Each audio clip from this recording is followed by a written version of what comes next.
اعوذ باللہ من الشیطان اللعین الرجیم بسم اللہ الرحمن الرحیم الحمدللہ رب العالمین الصلاة والسلام علی اشرف الانبیاء والمرسلین سیدنا و مولانا ابی القاسم محمد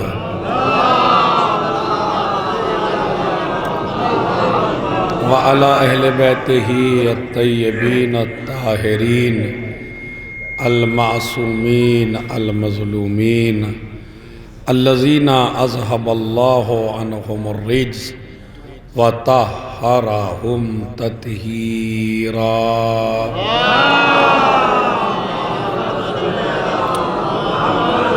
ولعنۃ اللہ علی اعدائہم اجمعین من یومنا ھذا الی قیام یوم الدین اما بعد بسم اللہ الرحمن الرحیم وَإِذَا بُشِّرَ أَحَدُهُمْ بِالْأُنْثَىٰ ظَلَّ وَجْهُهُ مُسْوَدًّا وَهُوَ كَظِيمٌ يَتَوَارَىٰ مِنَ الْقَوْمِ مِنْ سُوءِ مَا بُشِّرَ بِهِ أَيُمْسِكُهُ عَلَىٰ هَوْنٍ أَمْ يَدُسُّهُ فِي التُّرَابِ أَلَا سَاءَ مَا يَحْكُمُونَ صلوات بھیجیں محمد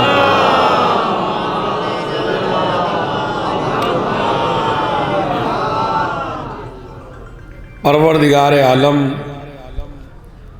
قرآن مجید میں عربوں کی ایک جاہلیت کا تذکرہ کر رہا ہے اور اس جاہلیت کا نام ہے بیٹیوں کو زندہ دفن کرنا۔ قرآن مجید کہتا ہے اِذَا بُشِّرَ أَحَدُهُمْ بِالْأُنْثَىٰ، جب ان لوگوں میں سے کسی کو یہ بشارت دی جاتی تھی کہ تیرے یہاں بیٹی پیدا ہوئی ہے، ظَلَّ وَجْهُهُ مُسْوَدًّا، تو اس کا چہرہ سیاہ ہو جاتا تھا، سیاہ کالا ہو جاتا تھا، چہرہ بدل جاتا تھا، چہرے کی رنگت تبدیل ہو جاتی تھی، اور وہ یہ سمجھتا تھا جیسے اس نے کوئی غلط کام کر دیا ہے، جیسے کوئی بہت بڑا گناہ کر دیا ہے۔ حالانکہ آج کے ماحول میں تو چاہے جتنا بڑا گناہگار ہو وہ بھی ہنستا تو رہتا ہے، اس کا چہرہ کالا نہیں ہوتا ہے۔ اس کا مطلب ہے بے شرمی اتنی بڑھ گئی ہے کہ جب آدمی گناہ کرنے کے بعد بھی شرمندہ نہیں ہے۔ میں ایک جملہ آپ حضرات کے جو پہلے آگے ایک جملہ کہنا چاہتا ہوں، ہر دور میں گناہ کے اوپر شرمندہ ہونے والے بھی رہے ہیں اور گناہوں کے اوپر اکڑنے والے بھی رہے ہیں۔ اب ہم سب کو یہ دیکھنا ہے کہ ہم گناہ پر اکڑنے والوں میں ہیں یا ہم گناہ پر شرمندہ ہونے والوں میں ہیں۔ کربلا نے بھی دو کیریکٹر پیش کیے تھے، گناہ پہ شرمندہ ہونے کا والے کا نام حر رکھا گیا، جو گناہوں پہ اکڑ جائے اس کا نام حرملا رکھا گیا۔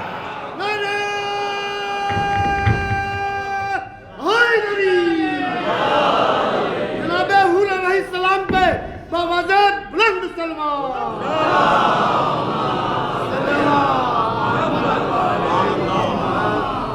میری آواز کلیئر ہے آپ کے لیے؟ بالکل کلیئر، ہاں ٹھیک۔ تو ظَلَّ وَجْهُهُ مُسْوَدًّا وَهُوَ كَظِيمٌ، وہ ایسا ہو جاتا تھا جیسے اس نے کتنا بڑا گناہ کر دیا، اور پھر کیا کرتا تھا؟ اِذَا بُشِّرَ أَحَدُهُمْ بِالْأُنْثَىٰ ظَلَّ وَجْهُهُ مُسْوَدًّا وَهُوَ كَظِيمٌ يَتَوَارَىٰ مِنَ الْقَوْمِ، درختوں کے پیچھے، جنگلوں میں، پتھروں کے پیچھے جا کے چھپ جاتا تھا، کہیں ایسا نہ ہو کہ لوگ مجھے دیکھ نہ لیں، ارے یہ اتنا برا آدمی ہے کہ جس کے بیٹی پیدا ہوئی ہے، یعنی اتنا برا آدمی۔ حالانکہ سب سے بڑی جہالت یہ تھی کہ آپ میں بھی یہ جہالت ہے، ہمارے اندر بھی جہالت ہے، ہمیں پیدا کرنے کے بعد یہ گھمنڈ نہیں آنا چاہیے کہ ہم نے پیدا کیا ہے۔ ارے آپ کی ہمت ہی کیا ہے؟ کروڑوں مرد ہیں جن کے اولاد نہیں ہے، کروڑوں وہ حکیم ہیں کہ جن کے نسخے ایسا بنا دیتے ہیں آدمی کو طاقتور کہ اس کے یہاں اولاد ہو جائے، مگر اس حکیم کے اولاد نہیں ہے، ان ڈاکٹروں کے اولاد نہیں ہے جو دوسروں کا علاج کرتے ہیں۔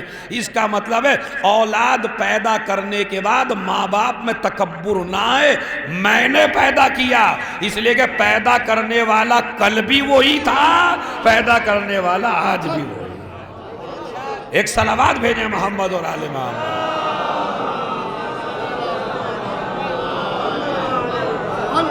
اور ایک جملہ، اگر میرا یہ جملہ پہنچ جائے تو دل سے دعائیں دے دیجئے گا۔ اللہ نے پہلی مخلوق کو پیدا کیا بغیر ماں باپ کے، جناب آدم و حوا بغیر ماں باپ کے پیدا ہوئے۔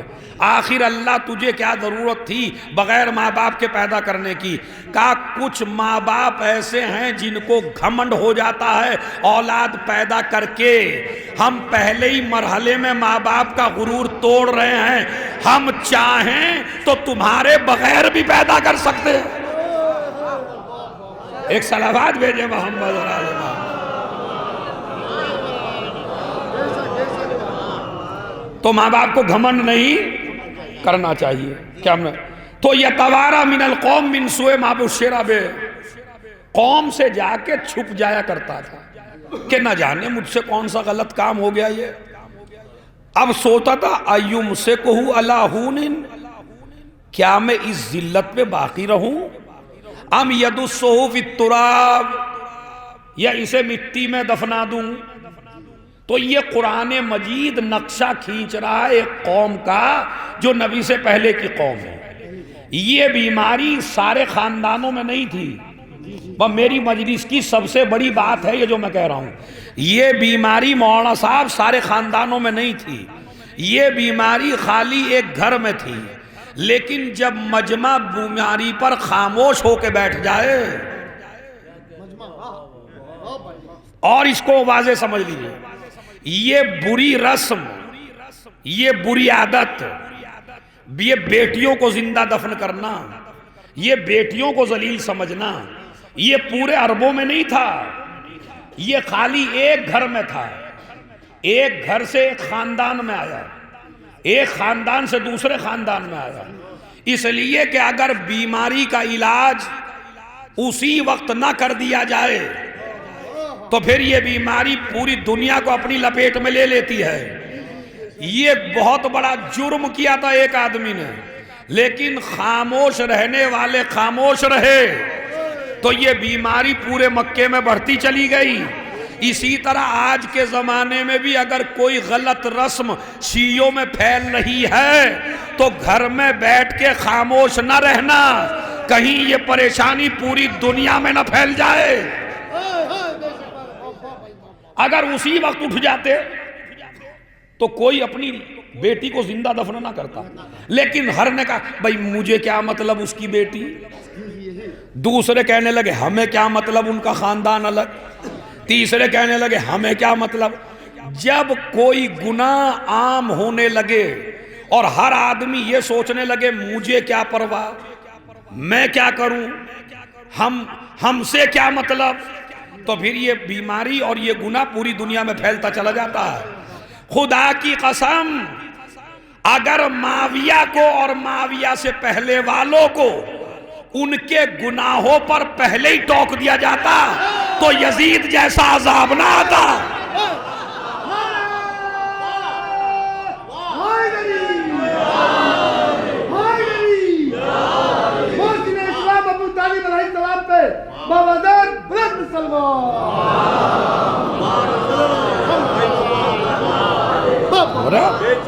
آپ کیا سمجھتے ہیں مولانا صاحب ہم اکبر پور والے مجرم نہیں ہیں، یہ تو فیض آباد میں ہے، فیض آباد والے کہہ رہے ہم بھی مجرم نہیں ہیں، یہ غلط رسم تو لکھنؤ میں ہے، لکھنؤ والے کہتے ہیں ہمیں کیا مطلب یہ تو فلاں جگہ ہے۔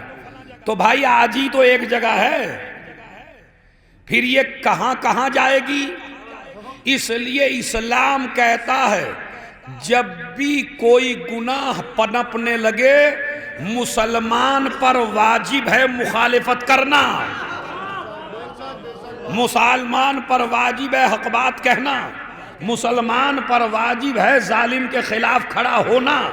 اور نہج البلاغہ میں امیر المومنین نے ارشاد فرمایا لا تستوحشوا فی طریق الہدی لقلت اہلہ، اگر حق پر چلنے والے کم ہوں تو خبردار حق کا راستہ نہ چھوڑ دینا۔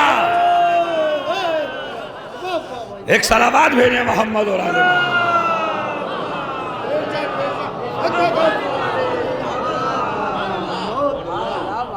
یہ بیماری آئے گی جو میں بتاتا ہوں آپ کو، اگر حق پر چلنے والے ہدایت پہ چلنے والے کم ہوں تو وحشت زدہ نہ ہونا، اس لیے کہ اگر آپ حق پر ہیں تو اللہ آپ کے ساتھ ہے، رسول آپ کے ساتھ ہے، صاحب ذوالفقار آپ کے ساتھ ہے، شہزادی کونین آپ کے ساتھ ہے، حسن مجتبی آپ کے ساتھ ہے، حسین شہید کربلا آپ کے ساتھ ہے، یہ 72 آپ کے ساتھ ہیں، اور کوئی ساتھ نہ دے شریف انسان آپ کے ساتھ ہے۔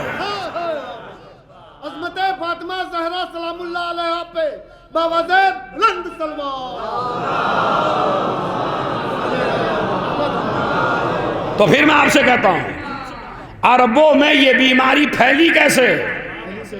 خالی ایک آدمی نے دفن کیا، دوسرے آدمی تماشائی بنے رہے، تو اس کا مطلب ہے اگر کوئی کام غلط ہو رہا ہو اور ہمارا مجمع تماشائی بنا رہے تو پھر یہ بیماری اور یہ گناہ پوری دنیا میں پھیل جائے گا۔ جیسے ایک خاندان نے دفن کیا، پھر دوسرا شروع، پھر تیسرا شروع۔ آج بھی وہی دور ہے، ایک آدمی گناہ کرتا ہے تو اسے کوئی کہنے کو تیار نہیں ہے، وہ کہتا ہے ہمارا بیٹا تھوڑا ہی ہے، ہمارا خاندان تھوڑا ہی ہے، ہمارا رشتہ دار تھوڑا ہی ہے۔ اسلام کہتا ہے یہ نہ دیکھو کہ رشتہ دار ہے یا نہیں، خاندان ہے یا نہیں، کس کا مسئلہ ہے، یہ دیکھو اسلام کے خلاف ہے یا نہیں، باطل کی حمایت میں ہے یا نہیں۔ اسی طرح پھیلتا چلا گیا۔ خود جس بی بی کی آپ مجلس کرنے آئے ہیں، جس بی بی کے ساتھ مسئلہ، یہ بتائیے اس بی بی کے زمانے میں جب شہزادی دنیا میں موجود تھیں تو علی کی طرف سے کون بولا؟ بتائیے مجھے، سوچ کے بتائیے، علی کی طرف سے کون بولا؟ ایک بھی نہیں بولا، کوئی بھی نہیں بولا۔ بڑے بڑے صحابہ نہ بولے، بڑے بڑے ہاتھ پہ بیعت کرنے والے نہ بولے، بڑے بڑے یہ کہنے والے آج سے آپ میرے بھی مولا ہو گئے اور سب کے مولا ہو گئے، کوئی نہیں بڑھا۔ شہزادی اکیلی رہی جو ولایت کا دفاع کرتی رہی، اور آج جتنے بھی علی کی ولایت کے قائل ہیں یہ زہرا کی دین ہے۔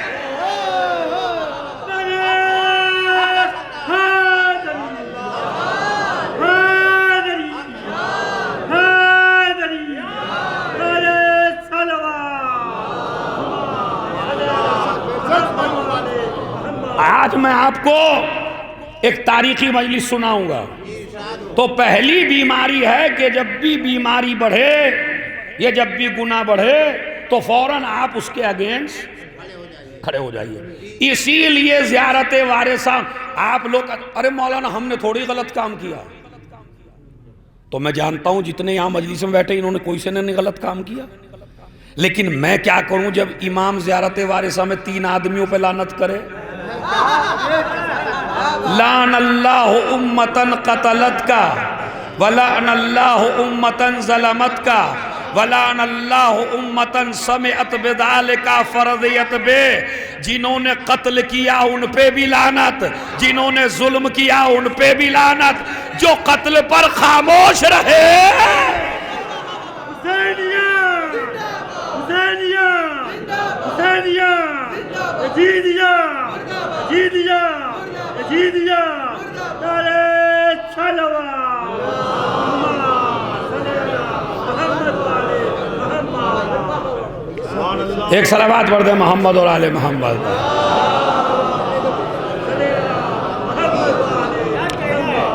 اب آپ سمجھ گئے؟ اس کا مطلب ہے خالی جرم کرنا آپ کو مجرم نہیں بناتا، بلکہ جرم پہ خاموش رہنا بھی آپ کو مجرم بناتا. اب آئیے میں آپ کو سناتا ہوں. ایک قبیلے میں یہ رسم آئی کہ وہ بیٹیاں زندہ درگور کر دیا کرتے تھے. پھر دوسرے قبیلے میں آئی. اچھا کچھ قبیلوں میں پھر نئے طریقے سے آئی. ایک تو تھے کہ ادھر عورت کے پیٹ میں بچہ آیا، حاملہ عورت ہوئی اور وقت ولادت آیا تو یہ اپنی عورتوں کو صحرا میں لے جاتے تھے، جنگل میں ایک گڈھا کھودتے تھے. گڈھا کھود کے اس عورت کو بٹھا دیتے تھے. اگر لڑکے کو جنم دیا تو ڈھول بجاتے ہوئے واپس لاتے تھے، خوشیاں مناتے ہوئے. اگر لڑکی کو جنم دیا تو لڑکی کو وہیں دھکا دیتے تھے، عورت کو ذلیل کر کے لاتے تھے. یہ ایک رسم تھی. دوسری رسم یہ تھی انہی عربوں کے یہاں کہ پہلے 10-15 سال لڑکی کو پالتے تھے. جب لڑکی جوان سی ہو جاتی تھی، بالغ ہو جاتی تھی تو پھر جنگل میں لاتے تھے اور اس کے ساتھ کچھ سامان بھی دفن کرتے تھے جسے آپ جہیز کہتے ہیں. سجا دھجا کے لڑکی کو لاتے تھے اور لانے کے بعد اس کو زندہ درگور کرتے تھے. ایک آدمی تو ان میں سے ایسا تھا کہ جس نے 11 بیٹیوں کو دفن کیا. 11 کو. اگر میں نام بتا دوں نا جلال پور والوں آپ کو، نہیں بتاؤں گا، نہیں چاہیے آپ جتنی بھی داد دو. صلوات پڑھے محمد اور آل محمد.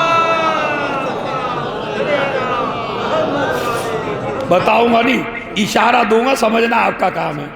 بہت بڑا آدمی تھا. وہ کہتا ہے زمانہ جاہلیت میں میرے ایک بیٹی پیدا ہوئی، میری بیٹی کچھ بڑی ہو گئی، میں جنگل میں پہنچا. بیٹی نے کہا بابا کیا کرنے کے لیے لائے ہیں؟ میں نے گڈھا کھودا، لڑکی کو دفنانا شروع کیا، میری داڑھی پہ مٹی لگ گئی، میری بچی نے اپنے ہاتھ سے میری داڑھی کو صاف کیا. بابا یہ میرے ساتھ کیا کر رہے ہیں؟ میں نے اس وقت بھی اس کو دفن کر دیا. اب انشاءاللہ ایک ایک کا ہاتھ اٹھے گا، چونکہ یہ بھی دشمن زہرا کے منہ پہ ایک پھٹکار ہے کہ اپنا قصہ خود بیان کرے. کوئی عام آدمی نہیں ہے، کوئی عام آدمی نہیں ہے.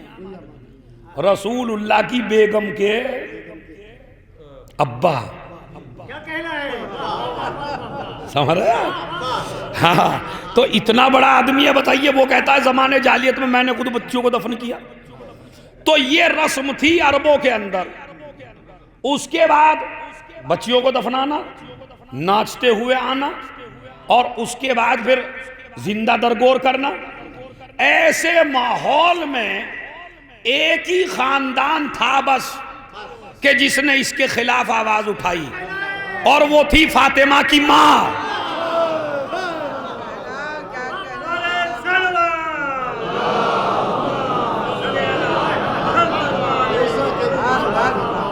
جب یہ رسم زیادہ قبیلوں میں پھیل گئی، خدیجہ کبریٰ نے کچھ لوگوں کو اپنے یہاں عامل بنایا اور ان کی تنخواہ معین کی.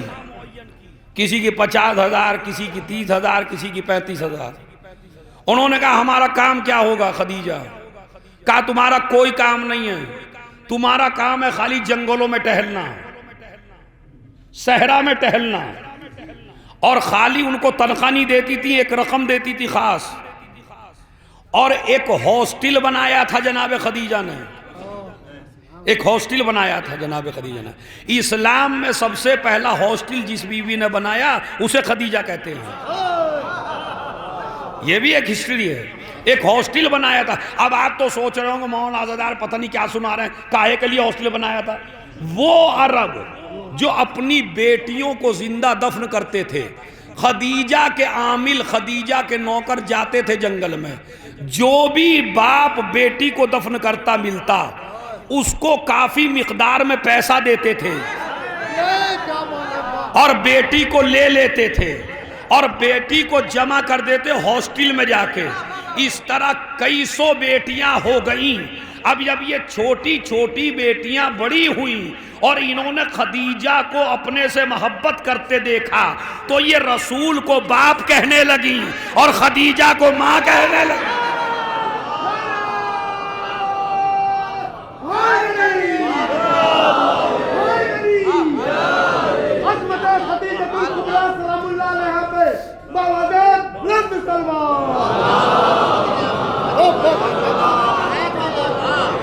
بات سمجھ رہے ہیں؟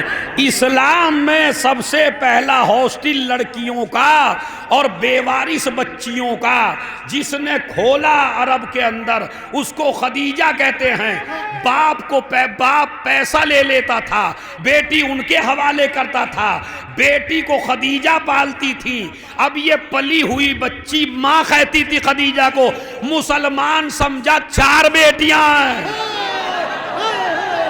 میں کہتا ہوں 4 نہیں ہیں، 1000 ہیں.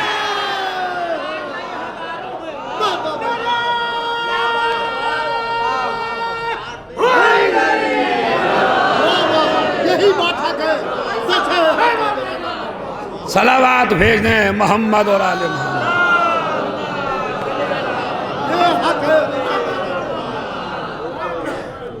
ایک صلوات اور پڑھ دیں محمد اور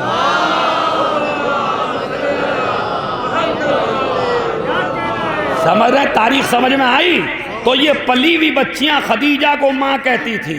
یہ 3 بیٹیاں تھیں یہ جناب خدیجہ کی بہن کی بچیاں تھیں، بھانجیاں تھیں. یہ بھی انہی میں آئیں. جناب خدیجہ نے ان کی پرورش کی. مسلمان سمجھا بیٹیاں ہیں. یہ تو سرکار نے ایک عمل کر کے بتایا. اگر میں بیٹیوں کا احترام کرتا تو ساری بیٹیوں کے لیے اٹھتا. فاطمہ کے لیے اٹھنا.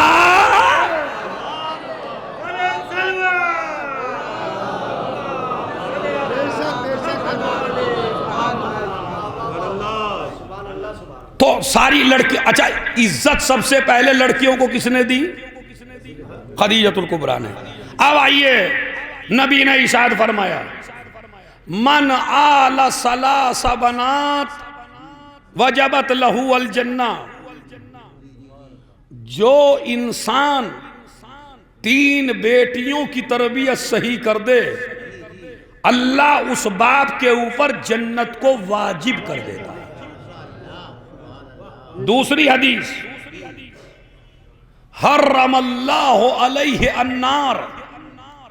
جو انسان 3 بیٹیوں کی پرورش کرے اللہ اس پہ جہنم کو حرام کر دیتا ہے. تیسرا جملہ کہ ایک بیٹی کی تربیت ہزاروں نمازوں سے بہتر، ہزاروں روزوں سے بہتر، ہزاروں حج سے بہتر، ہزاروں جہاد سے بہتر، ہزاروں صدقات سے بہتر، ہزاروں خیرات سے بہتر. اس لیے کہ جب ایک لڑکا بگڑتا ہے تو ایک لڑکا بگڑتا ہے، جب ایک لڑکی بگڑتی ہے تو پوری نسل بگڑ جاتی ہے. اب بیٹی کی تربیت جہنم کے درمیان اور اس انسان کے درمیان حائل ہو جاتی ہے. فرشتہ کہتا ہے تیرے گناہ اتنے زیادہ ہیں تجھے جہنم میں جانا پڑے گا. ایک چیز آ جاتی ہے جہنم کے اور اس کے درمیان اور وہ آواز دیتی ہے میں اس کی بیٹی کی تربیت ہوں، میں اسے جہنم میں نہیں جانے دوں گی. تو یہ بیٹی اس کو بچا کے لے آتی ہے. یعنی بیٹی کی تربیت خدا کی قسم جہاں جہاں بھی میرا مجمع کرسیوں پر باہر ہے جملہ اگر پہنچ جائے تو دعا دیجیے گا.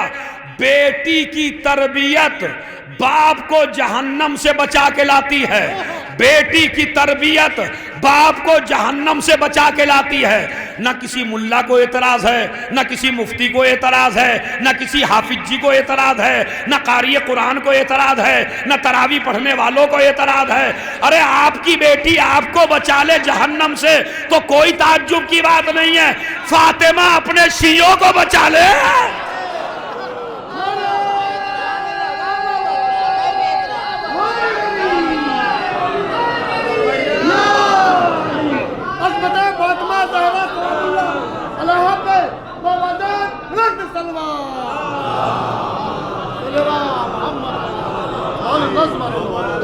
نعرہ حیدری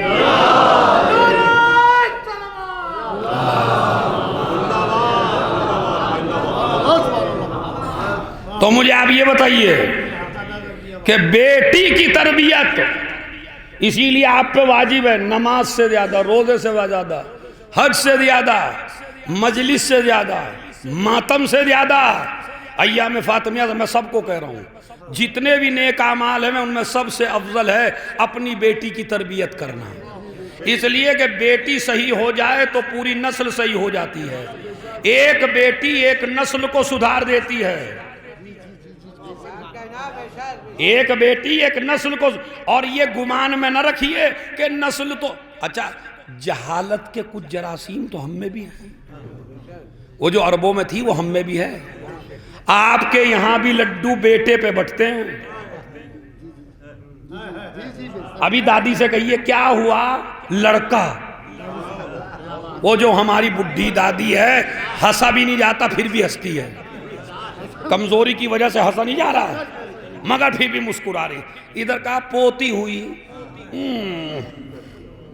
ہمارے کہاں ایسے نصیب تھے، تو جا لڈو بٹیں گے تو بیٹے پر، بیٹی پر نہیں، حالانکہ یہ جتنے بیٹے بیٹھے ہیں سب آپ بیٹے ہیں، میں ایک جملہ بیٹیوں کی شان میں کہہ رہا ہوں، بیٹا چاہے جتنا افضل ہو مگر نبی فرماتے ہیں خیر اولادکم البنات، اولاد میں سب سے بہتر اگر کوئی ہے تو وہ ہے بیٹی، اور جس کی دلیل ایسی دوں گا قیامت تک کاٹ نہیں سکتے، کائنات کا سب سے بڑا رسول، زمین جس کے صدقے میں، آسمان جس کے صدقے میں، ستارے جس کے صدقے میں، انبیاء جس کے صدقے میں، کوثر جس کے صدقے میں، جنت جس کے صدقے میں، ملائکہ جس کے صدقے میں، رسول جس کے صدقے میں، ہوائیں جس کے صدقے میں، کہکشائیں جس کے صدقے میں، ذرہ ذرہ جس کے صدقے میں، وہ کائنات کا سب سے بڑا پیغمبر، اس سے بیٹے لے لیے بیٹی دے دی، حسینیہ حسینیہ نعرہ حیدری نعرہ سلوہ،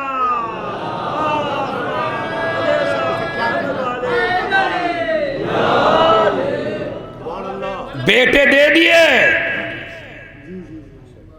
بیٹے لے لیے بیٹی، اب بتاؤ جو اسی لیے اللہ نے ایک دفعہ پوچھا موسیٰ، بات ہو رہی ہے موسیٰ کی اللہ سے بات ہو رہی ہے، موسیٰ کہتے ہیں پروردگار جب تو اپنے بندے سے سب سے زیادہ خوش ہو تو کیا کرتا ہے، آواز قدرت آتی ہے موسیٰ میں بارش برساتا ہوں، اسی لیے اب روایت سمجھ میں آ جائے گی، کہتے ہیں جب کسی بندے کی کوئی دعا قبول نہ ہوتی ہو تو جب بارش ہو رہی ہو تو اللہ سے دعا کرو، انجوائے بعد میں کرو، پہلے دعا کرو، اس لیے کہ رحمت خدا جوش میں ہے، بارش ہو رہی ہے یعنی رحمت خدا جوش میں ہے، اے میرے موسیٰ، اے میرے نبی، جب میں اپنے بندے سے خوش ہوتا ہوں تو اس کو میں بارش برساتا ہوں، کہا اگر اور زیادہ خوش ہو یعنی بے حد زیادہ خوش ہو تو، کہا پھر میں اسے ایک بیٹی دیتا ہوں، یعنی بیٹی ملنا دلیل ہے کہ خدا آپ سے خوش ہے، اور یقین نہ آئے تو دیکھ لیجئے نسلیں ہزاروں چلی بیٹوں سے مگر 2 نسلیں چلی بیٹیوں سے، جو نسلیں بیٹوں سے چلی تھی وہ ختم ہو گئیں، جو نسل بیٹیوں سے چلی ہے وہ آج تک ہے، نہیں ایک بھی ہاتھ بغل میں نہ رکھیے گا، جو بیٹوں سے نسل چلی وہ ختم ہو گئیں، جو بیٹیوں سے نسل چلی وہ آج تک ہے، 2 نسلیں بیٹیوں سے چلی، ایک چلی مریم سے، ایک چلی فاطمہ سے، جو مریم سے چلی وہ بھی باقی ہے، جو فاطمہ سے چلی وہ بھی باقی ہے، اس کا بھی ایک باقی ہے، اس کا بھی ایک باقی ہے، اب پتہ کیسے چلے افضل کون ہے، تو پتہ اس وقت چلے گا جب پانی پہ مصلی بچھے گا، زہرا کا بیٹا آگے ہوگا،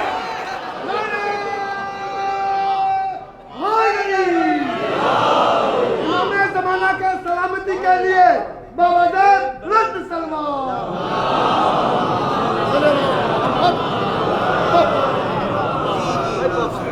حقیقت ہے یا نہیں ہے؟ اب آگے چلیے. تو میں اے موسیٰ جب میں اپنے بندے سے زیادہ خوش ہوتا ہوں تو اس کو بیٹی دیتا ہوں. تو اس کا مطلب رضا الہی کی دلیل ہے بیٹی. تو ادھر عرب یہ کہتا ہے کہ یہ توہین کی وجہ ہے، اسلام کہتا ہے یہ رحمت ہے، اور میں خوش ہوتا ہوں تو بیٹی دیتا ہوں. مگر ایک سوال کرنے والا سوال کرتا کہ مولانا صاحب اگر لڑکی افضل ہے لڑکے سے اور اسلام دونوں کو برابر کا درجہ دیتا ہے تو ذرا مولانا بتائیے کہ لڑکے کو میراث میں کتنے حصے ملیں گے؟ بولیے بھائی. ہیں 2 اور لڑکی کو 1. تو اسلام اتنی تعریفیں کر رہا تھا لڑکی کی، اتنی عزت دے رہا تھا لڑکی کو، اتنا مقام دے رہا تھا لڑکی کو، اتنی آبرو دے رہا تھا لڑکی کو، اور جب میراث بٹنے لگی، ارے میاں اللہ نے 1 معین کیا، ہم 1 نہیں دیتے. بتائیے دیتے ہیں کیا؟ ہم دیتے ہیں جہیز. ہم جہیز دیتے ہیں. یعنی کچھ ہمیں مسلمانوں کو ضد ہو گئی ہے کہ جو اللہ کہے گا وہ نہیں کریں گے. اللہ کہتا ہے میراث دو، مسلمان کہتا ہے جہیز دوں گا. جہیز کا کوئی وجود اسلام میں نہیں ہے، چاہے آپ جتنا بھی دے. ارے مولانا وہ کیا آپ کو نہیں ملا؟ ہاں مجھے بھی ملا. سوال یہ ہوتا ہے میرے ملنے سے کہ ناجائز جائز بن جائے گا. اسلام میں جہیز کا کوئی وجود، سن لیجئے آپ، یہ دیتے ہیں آپ وہ الگ مسئلہ، لیکن اسلام میں جہیز کا وجود نہیں ہے. آپ کہیں گے بالکل غلط، تاریخوں میں لکھا ہوا ہے فاطمہ زہرا کا جہیز، تو پھر آپ کیسے کہہ رہے ہیں جہیز نہیں ہے؟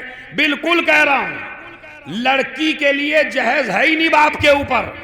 اب ذرا تاریخ پڑھو، فاطمہ کو جہیز کہاں سے ملا؟ تو پہلے علی نے مہر دیا.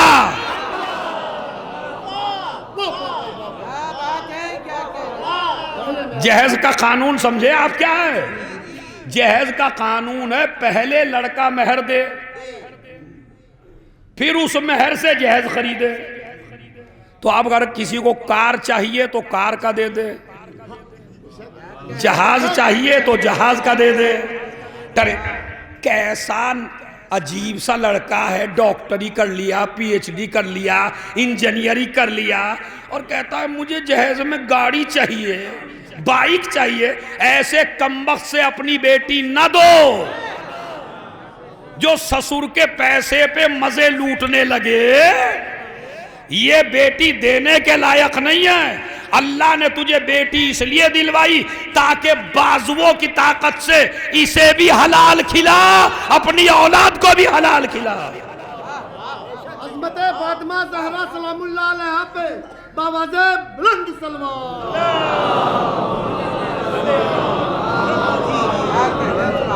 علی نے جہیز دیا، علی نے پہلے مہر دیا. یا رسول اللہ زہرا کا رشتہ چاہیے. کیا ہے؟ کہا تلوار ہے، زرہ ہے، گھوڑا ہے. کہا تلوار بھی تم رکھو، گھوڑا بھی تم رکھو، زرہ بیچ دو. میں توجہ چاہتا ہوں، بہت بڑا جملہ ہے. زرہ بیچ دو. زرہ بیچی گئی، 500 درہم آیا، سلمان کو دیا. سلمان اب اس سے جہیز خرید کے لاؤ. تو اگر ہم اور آپ شادی علی جیسی کرنے لگیں تو کوئی بیٹیوں کا باپ آج پریشان نہ ہو، مصیبت میں مبتلا نہ ہو. لیکن ہم شادی علی والی نہیں کرتے، شادی ہے کسی اور والی، ٹائٹل ہے علی والا. میں نے تمہاری عزت رکھ لی جو جملہ نہیں کہا.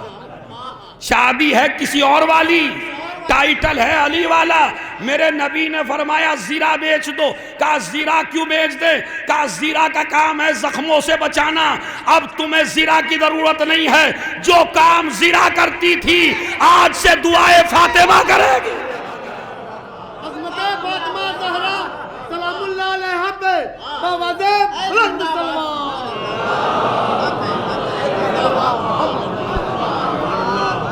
میرا موضوع شادی نہیں ہے، میرا موضوع ہے اسلام میں میراث ہے۔ اب یہ ایک مسئلہ مجھے آپ ذرا جواب دے دیجئے، ایک لڑکے پر خمس ہے، 2 لاکھ روپے واجب ہیں خمس کے، اور وہ 22 رجب میں 5 لاکھ کی نیاز کر دے، کہنے لگا مولانا اب بھی میرے اوپر رہ رہے 2 لاکھ، رہے گا یا نہیں رہے گا؟ رہے گا۔ اس کا مطلب ہے وہ کام الگ ہے اور یہ کام الگ ہے۔ اسی طرح آپ جہیز دے کے میراث سے چھٹکارا نہیں پا سکتے، جس طرح نیاز کر کے خمس سے چھٹکارا نہیں پا سکتے۔ سمجھ رہے آپ؟ مثال دے دی میں نے۔ تو آپ میراث ہے آپ کے اوپر، تو اچھا کہنے لگے جا میراث میں لڑکی کو ملے گا 1 اور لڑکے کو ملے 2، تو پھر یہ کیسا اسلام ہے جو برابری نہیں کر رہا ہے؟ آپ ذرا غور کریے تو اسلام کے حکم میں عدالت ہے۔ خدا کی قسم داد نہ دیجیے گا، خالی سمجھیے گا بات کو، اور سمجھ کے جائیے، پھر پتہ چلے گا مجلس میں تم کو کیا ملا۔ لڑکی کو ظاہراً 1 ملا، لڑکے کو 2 ملا، تو لڑکے کا ڈبل، لڑکی کا 1۔ تو اسلام میں برابری کہاں ہوگی؟ دیکھیں برابری کیسے ہوتی ہے۔ میں اور میری بہن، مجھے ملے 2 حصے، میری بہن کو ملا 1 حصہ۔ میری بہن کی شادی ہوئی 1 لڑکے سے، اس لڑکے کو ان کے ماں باپ سے کتنے ملے؟ 2، اور 1 حصہ لے کے گئی میری بہن، کتنے ہو گئے؟ 3 ہو گئے؟ نہیں ہو گئے؟ اب ذرا سن لیجئے، میری شادی ہوئی 1 لڑکی سے، وہ لے کے آئی 1،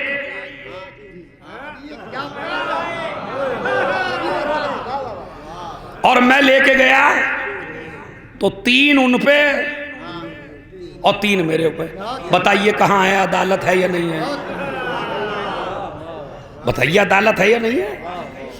بھائی میری بہن 1 حصہ لے کے گئی تو اس کا شوہر ڈبل لے کے آیا، میرے پاس ڈبل تھے تو میری بیوی 1 لے کے آئی، تو 3 حصے میرے پاس، 3 حصے، بلکہ بیٹی ہی کو زیادہ ملا۔ کیوں؟ اس لیے کہ جب بیٹی تھی تو باپ کی ذمہ داری تھی، جب بیوی بنی تو شوہر کی ذمہ داری تھی، اور جب ماں بنی تو اولاد کی ذمہ داری تھی۔ بتائیے، اس کا تو 1 ہی بچا رہا۔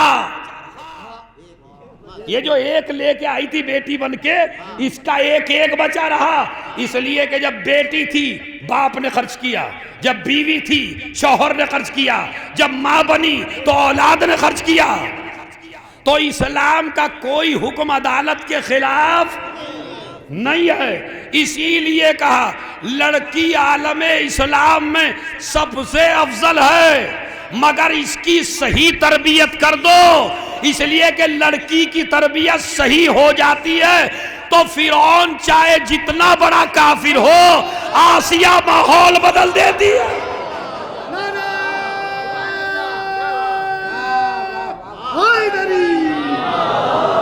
ثانیہ زہرا سلام اللہ علیہ پہ بابا زید بلند سلوات۔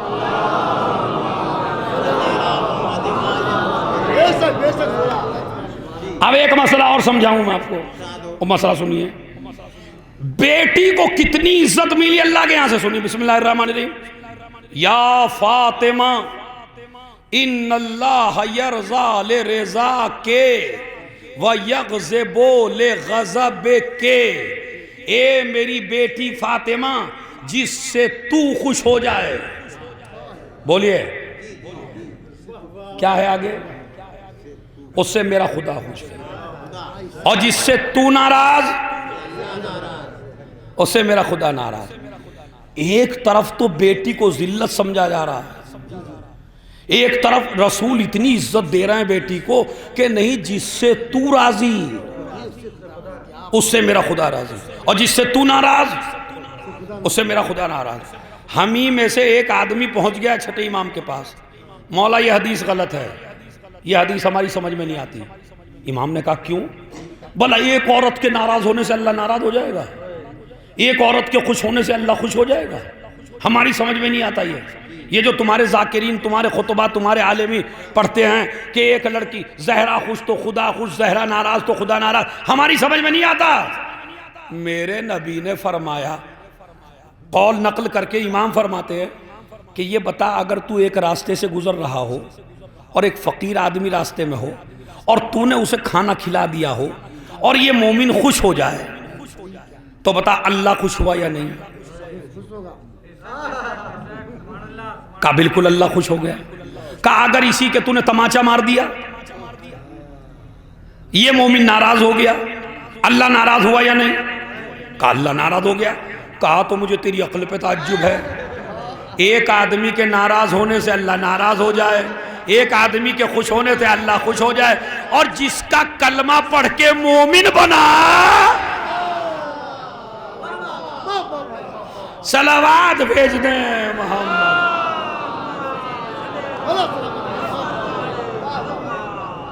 اب آ جائیے، اب آ جائیے،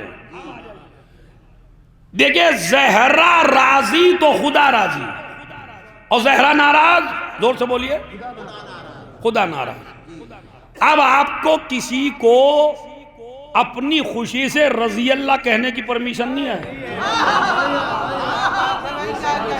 کہ جس سے بھی خوش ہوں گے اچھا بعض تو رضی اللہ بھی نہیں، رجے اللہ، ان کا منہ ٹیڑھا ہو گیا، تلفظ بھی ٹھیک نہیں ہے، رضی اللہ۔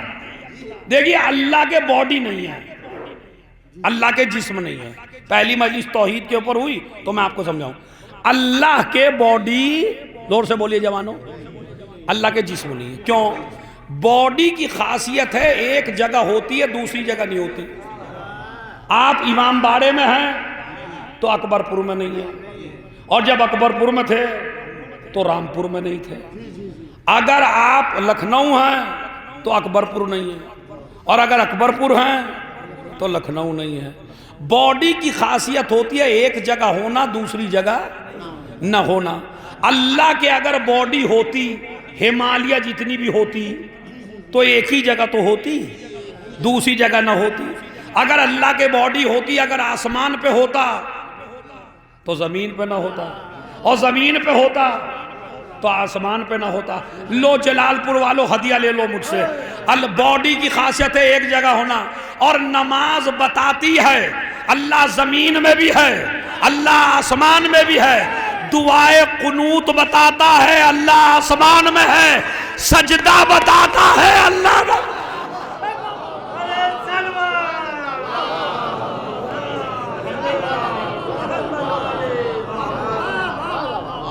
تو اللہ، زور سے بولیے، اللہ باڈی، جب باڈی نہیں ہے تو اس کے چہرہ بھی نہیں ہے۔ ابھی میں رامپور میں ایک آدمی سر کٹا لا کے کھڑا کر دوں جس کے سر نہ ہو، اور پھر ان سے پوچھوں بھائی یہ تم سے ناراض ہے یا خوش ہے یہ باڈی؟ کہنے مولانا ہمیں کیا پتا۔ اچھا کاہے سے پتا چلے گا ناراض اور خوش ہونے کا؟ چہرے سے۔ اگر بل پڑ جائیں بس ناراض ہے مولانا صاحب، اور اگر مسکرا کے ملیں تو اس کا مطلب ہے چہرہ بتاتا ہے کس سے خوش ہے کس سے ناراض ہیں۔ پوری مجلس میں نے پڑھ دی اگر آپ سمجھ گئے، چہرہ بتاتا ہے کس سے خوش ہے کس سے ناراض ہیں۔ نمازیں اس لیے پڑھی اللہ راضی ہو جائے، حج اس لیے کیا اللہ راضی ہو جائے، خمس اس لیے دیا اللہ راضی ہو جائے، مدرسے اس لیے کھولے اللہ راضی ہو جائے، حافظ قرآن اس لیے بنے اللہ راضی ہو جائے، تراویح میں اس لیے گئے اللہ راضی ہو جائے، جماعت میں اس لیے گئے اللہ راضی ہو جائے۔ اللہ کے باڈی ہے نہیں، پتہ کیسے چلے ان ساروں نیکیوں کے بعد اللہ راضی ہوا یا نہیں؟ نبی نے کہا اللہ کے باڈی نہیں ہے، مسئلہ میں حل کر دیتا ہوں، جا کے دیکھ لو فاطمہ راضی ہے یا نہیں؟ عظمت فاطمہ زہرا سلام اللہ علیہا پہ باوازِ بلند سلوات۔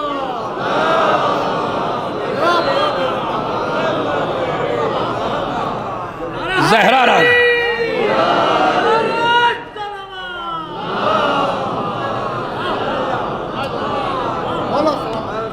زہرا راضی ہے یا نہیں؟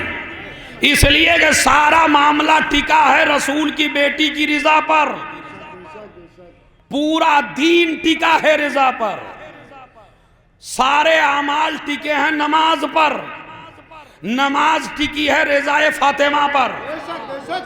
خدا کی قسم میں آپ کو دلیل دوں، پہلے ایک مسئلہ بتا دیجئے. دیکھیں زہرا کے بغیر نہ آپ کی نماز، نہ آپ کا روزہ، نہ آپ کا حج. آپ اس مسئلے میں میرے ساتھ ہیں یا نہیں ہیں؟ یعنی بی بی زہرا کے بغیر آپ کا کوئی عمل قابل قبول؟ مگر آپ تو شیعہ ہیں، آپ تو مان لیں گے یہ بات. آپ اپنے سنی بھائی کو کیسے سمجھائیں گے کہ بھائی زہرا نہیں تو کچھ نہیں، اور تمہاری نماز بھی قبول نہیں ہو رہی مسجدوں میں بی بی زہرا کے بغیر؟ وہ کہے گا دلیل دیجئے. میں دلیل آپ کو دیتا ہوں، سنیے کیا ہے دلیل. سنیے، یہ امام بارگاہ شبر بھائی نے بنوایا اور یہ اس کے مالک ہیں، اور میں ان سے بغض بھی رکھوں، ان سے لڑوں بھی، اور میں ان کے اسی امام باڑے میں آ کے نماز پڑھوں، اور شبر صاحب راضی نہ ہوں. شبر صاحب راضی نہیں ہے میرا دشمن یہاں نماز پڑھے، تو اگر وہ 100 سال بھی نماز پڑھے قبول ہے یا نہیں؟ اور 200 سال پڑھے، اور اگر 1000 سال پڑھے، اور اگر 3 رات پڑھے، اور اگر انہی کی زمین سے بوئے کھائے حج پہ جائے، تو بتائیے. نہیں بولیے. اچھا یہ مسئلہ آپ اپنے سنی بھائی سے پوچھئے کہ اگر کسی کی 1 بیگھہ زمین ہو یا کچھ اسکوائر فٹ ہو اور اس میں آپ نماز پڑھیں 100 سال تک اور دن رات آپ پکے نمازی ہوں لیکن مالک راضی نہ ہو، تو ابو حنیفہ سے پوچھئے، امام شافعی سے پوچھئے، امام حنبل سے پوچھئے، بریلویوں سے پوچھ لیجئے، دیوبندیوں سے پوچھ لیجئے، وہ کہے گا مالک راضی نہیں ہے تو نماز قابل قبول نہیں ہے، حج قابل قبول نہیں ہے. آؤ نبی نے ارشاد فرمایا یا علی ان اللہ زوجک فاطمہ ابنتی وجعل صداقها الارض فمن مشى علیہا مبغضا لک مشى حراما. اے علی تیری شادی میری بیٹی فاطمہ کے ساتھ اللہ نے کی ہے اور پوری زمین کو فاطمہ کا مہر قرار دیا.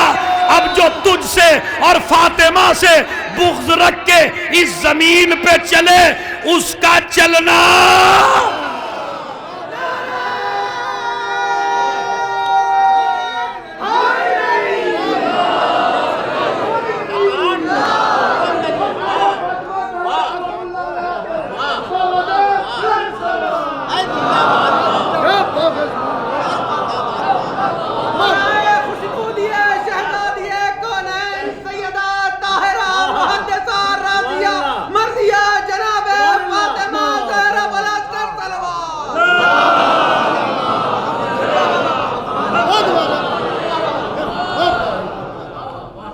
ایک طریقے سے زمین پوری بی بی فاطمہ کا مہر ہے، تو جب تک زہرا راضی نہیں ہے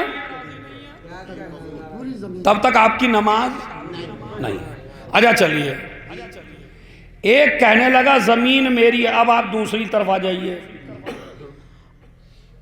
زمین آپ ہی کی ہے، زمین آپ ہی کی ہے، آپ مالک ہیں، اپنے گھر میں نماز پڑھ رہے ہیں، لیکن جس پانی سے وضو کر رہے تھے اس پانی کا مالک کوئی اور ہے.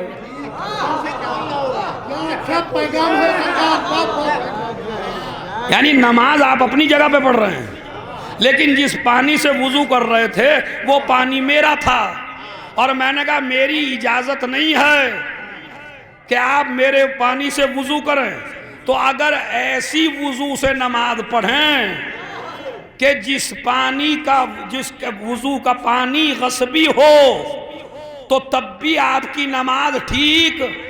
ایک لیے تو دشمن زہرا کی نماز اس لیے باطل ہے کہ زمین فاطمہ کی ہے، اور اگر زمین کو نہ مانے تو اللہ کہتا ہے یہ زمین کا پورا پانی فاطمہ کی ملکیت ہے.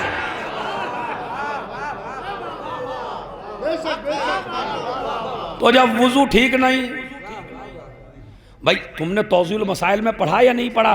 پانی پاک ہو، پانی مباح ہو، پانی غصبی نہ ہو، یہ تو شرط لکھی.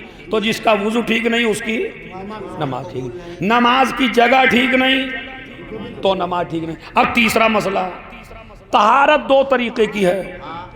ایک ہے پانی کی طہارت جسے وضو اور غسل کہتے ہیں، ایک ہے مٹی کی طہارت جسے آپ تیمم کہتے ہیں،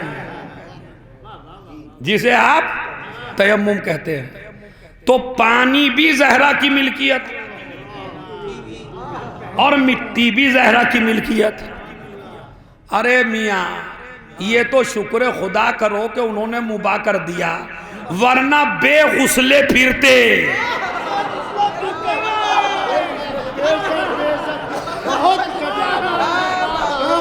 صلوات بھیجے محمد اور آل محمد۔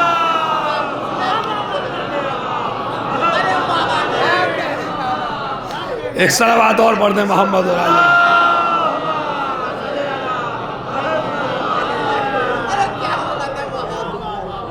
سمجھ رہے؟ اچھا اب آپ دیکھیے کہ یہ زمین کو جو اللہ نے مہر قرار دیا تو یہ کس کی طرف سے دیا؟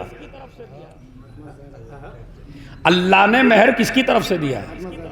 مولا علی کی طرف سے۔ بھائی مہر لڑکے کی طرف سے تو ہوتا ہے، تو اللہ نے مہر دیا پوری زمین کو علی کی طرف سے، پانی کو مہر دیا علی کی طرف سے۔ تو اس کا مطلب ہے زہرا ہوئی مالک، زمین جس چیز کا مالک علی، اسی چیز کی مالک زہرا۔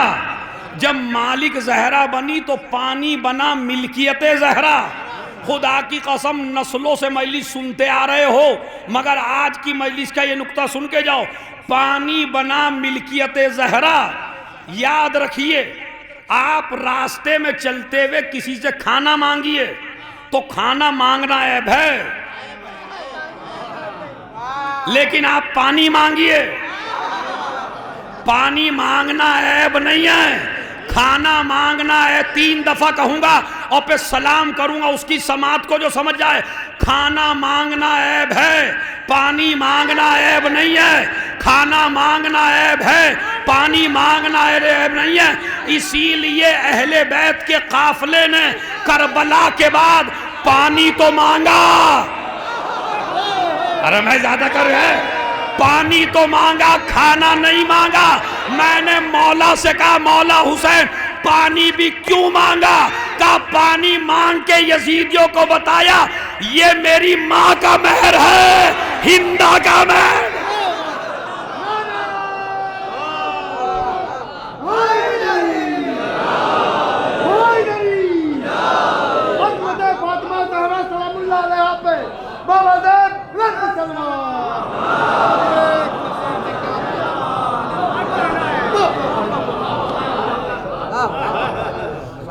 پانی اس لیے مانگا کہ پانی میری ماں کا مہر ہے۔ تو اس کا مطلب ہے دشمن زہرا کی نہ نماز قبول، نہ روزہ قبول، نہ حج قبول، نہ زکوٰۃ قبول، نہ خمس قبول، نہ دین کا کوئی عمل قبول۔ اب سمجھیے حدیث کا مطلب، ان اللہ یرضا لرضا کے ویغضب لغضب کے۔ اے میری بیٹی جس سے تو خوش ہو جائے اس سے میرا خدا خوش ہو جاتا ہے، اور جس سے تو ناراض۔ یا سلمان، اے سلمان، حب فاطمہ ینفع فی مئۃ من المواطن۔ اے سلمان فاطمہ کی محبت 100 جگہ پہ کام آئے گی، جہاں کچھ نہیں کام آئے گا۔ آپ بھی جو بھی کچھ کرو زہرا کے لیے کرو، ہر کام کرو بی بی زہرا کو خوش کرنے کے لیے، اس لیے کہ جن سے زہرا خوش ہو جائے ان سے اللہ خوش ہو جاتا ہے۔ غریبوں کو کھانا بانٹو زہرا کو خوش کرنے کے لیے، پیاسوں کو پانی پلاؤ زہرا کو خوش کرنے کے لیے، غریبوں کو کھانا دو زہرا کو خوش کرنے کے لیے، بے لباس کو لباس پہناؤ زہرا کو خوش کرنے کے لیے۔ ادھر زہرا خوش، ادھر اللہ خوش، یہ ہے زہرا۔ مگر جسے اتنا ستایا، کتنا ستایا جانتے ہیں آپ؟ کتنا ستایا؟ مرثیہ پڑھا، بابا آپ کے بعد اتنے مصائب پڑے، اگر دنوں پہ پڑ جاتے کالی رات میں تبدیل ہو جاتے۔ ذرا مجھے سوچ کے بتائیے کون سی بیٹی کو آپ نے باپ کے انتقال کے بعد اتنا روتے ہوئے دیکھا جتنی فاطمہ روئی؟ کیا ساری بیٹیوں کے باپ ہمیشہ زندہ رہتے ہیں؟ نہیں، ہر بیٹی کا باپ مرتا ہے، لیکن جتنا فاطمہ روئی. اور لوگ آ گئے، علی زہرا سے کہیے یا دن کو رویا کریں یا رات کو رویا کریں، ان کے رونے سے ہماری نیند میں خلل پڑتا ہے. آپ تو خوش نصیب ہیں کہ آپ کو کوئی رونے سے نہیں روک رہا ہے. مگر زہرا کہتی ہیں علی ان سے کہو میں رونا کم نہیں کروں گی، جب تک زندہ رہوں گی بابا کو روتی رہوں گی. ہاں ایک بات کہہ دو، اب زہرا زیادہ دن کی مہمان نہیں، اب زہرا زیادہ دن کی مہمان نہیں ہے. میرے مولا نے ہاتھوں کو جوڑا، زہرا بڑی تسلی سے مصائب پڑھوں گا میں، ذرا سنیے. بی بی زہرا ایک بات پیش کرنا چاہتا ہوں. کہا کیا؟ کہا صبح کو میرے ساتھ جنت البقیع چلا کر، اللہ اس مجلس کی برکت سے آپ سب کو جنت البقیع پہنچائے. آپ دیکھیں، میں ایک روایت نہیں پڑھ رہا ہوں، تصور پیش کر رہا ہوں. تصور سن لیجئے بس کیا ہے. زہرا کا جو گھر ہے چھوٹا سا حجرہ ہے، آگے چھوٹا سا ورانڈہ ہے، چھوٹا سا، بالکل چھوٹا سا بی بی کا گھر. لیکن جناب زینب کہتی ہیں اس چھوٹے سے گھر میں بھی میری ماں بغیر عصا کا سہارا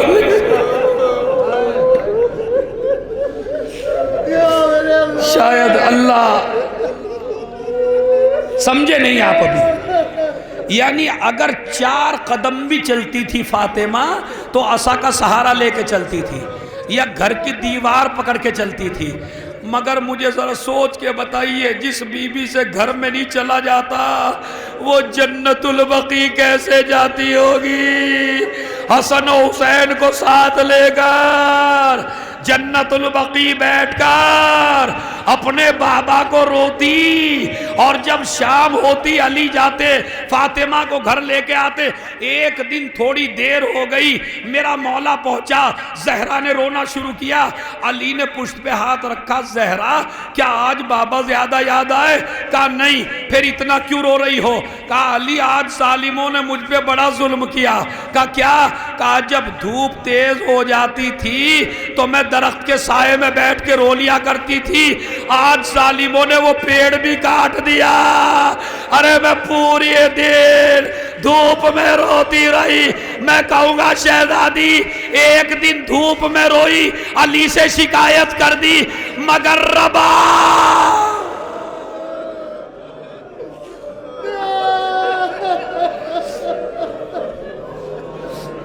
یہ ہے زہرا.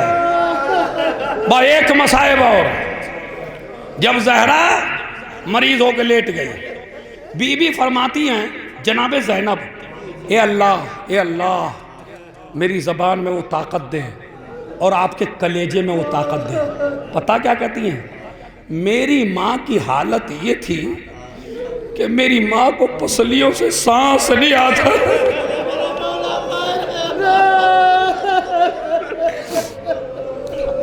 اس لیے کہ ساری پسلیاں ٹوٹی ہوئی تھی نا. یہ راز تو اس وقت کھلا، زہرا کی شہادت ہو گئی.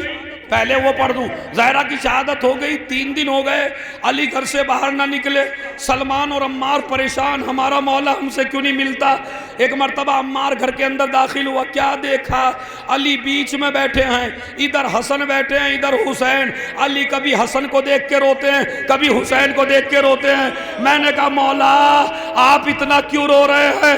کہا عمار جب میں نے کرتا اتارا تو کیا دیکھا؟ زہرا کی ساری پسلیاں.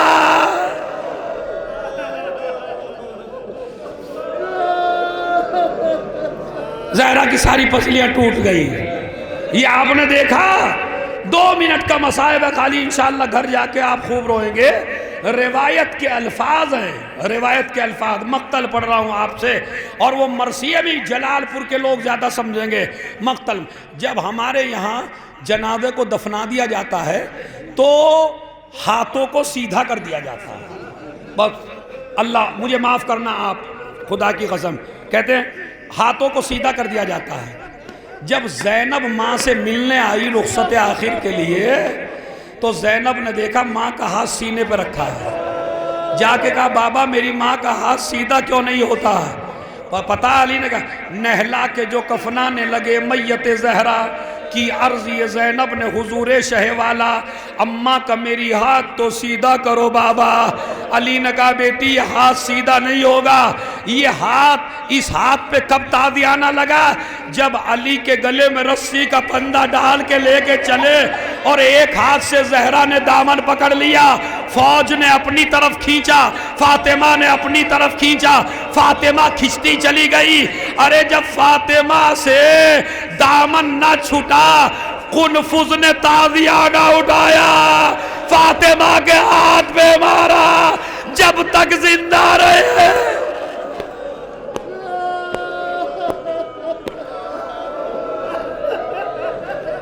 جب تک زندہ رہی فاطمہ کے ہاتھ نے کام نہیں کیا۔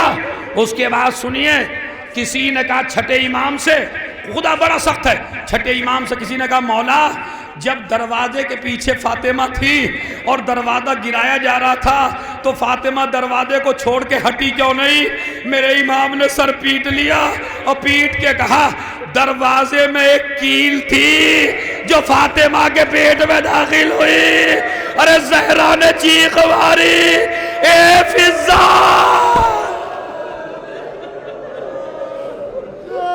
میرا محسن شہید ہو گیا۔ حسن آؤ رخصت ہو لو، حسن آئے رخصت ہوئے، حسین آئے، حسین نے کہا بابا یہ بتاؤ میری ماں افضل ہے یا مریم؟ کہا کجا مریم کجا تیری ماں؟ بابا آپ ہی تو بتاتے ہیں کہ جب تک عیسیٰ نہیں آئے تھے جب تک ماں نے گود نہ پھیلا دی ہو۔ کہا ہاں میرے لال بالکل صحیح ہے۔ ماں کے قریب آئے اور ماں کے چہرے کو اپنے ہاتھوں سے پیالہ سا بنایا اور ماں کو ایسے پکڑا اور پکڑ کے کہا اماں مجھ سے کلام کرو، تیرا حسین آیا ہے۔ ہنت وعنت واخرجت یدیہا من الکفن، بندے کفن ٹوٹے، اے میرے لال آجا ماں کی گود میں آجا۔ حسین نے کہا اماں آج تو نے بلایا تو میں آ گیا، جب عاشور کے دن میں بلاؤ۔ ایک مرتبہ حسین پر حرملہ نے ایسا تیر مارا، زہرا کا لال گھوڑے پہ ڈگمگانے لگا، اے ذوالجناح مجھے وہاں لے چل جہاں میری ماں۔ عزیزو مجھے سوچ کے بتائیے، ابھی سنیے سوچ کے بتائیے مجھے، میت پر سب سے گریہ زیادہ کب ہوتا ہے؟ خدا کی قسم اگر سن لیں، اور حسنین کی مصیبت سب سے زیادہ گریہ میت پر اس وقت ہوتا ہے جب گھر سے جنازہ اٹھتا ہے، جب باہر آتا ہے نا گھر سے، بیٹیاں سر پیٹتی ہیں، بیٹے سر پیٹتے ہیں، جب بھی کوئی جنازہ نکلا شور گریہ بلند ہو گیا، مگر جب زہرا کا جنازہ نکلا علی نے کہا بیٹا کوئی روئے نہیں، حسنین رونا نہیں، زینب رونا نہیں، کئی ظالموں کو پتہ نہ چل جائے۔ حسنین نے اپنی آستینیں اپنے منہ میں دے لی، گھٹ گھٹ کے روئے، اے اماں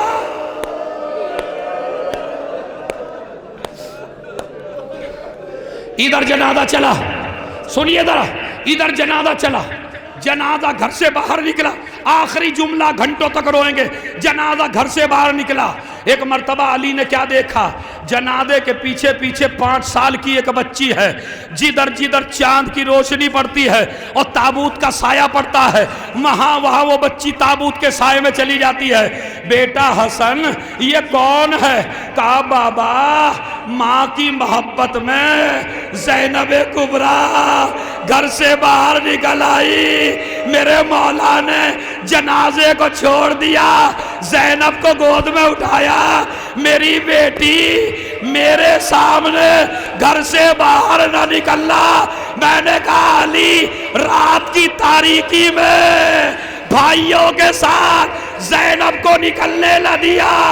ارے شام کا بازار، شرابیوں کا مجمع، منادی ندا دے رہا یہ زینب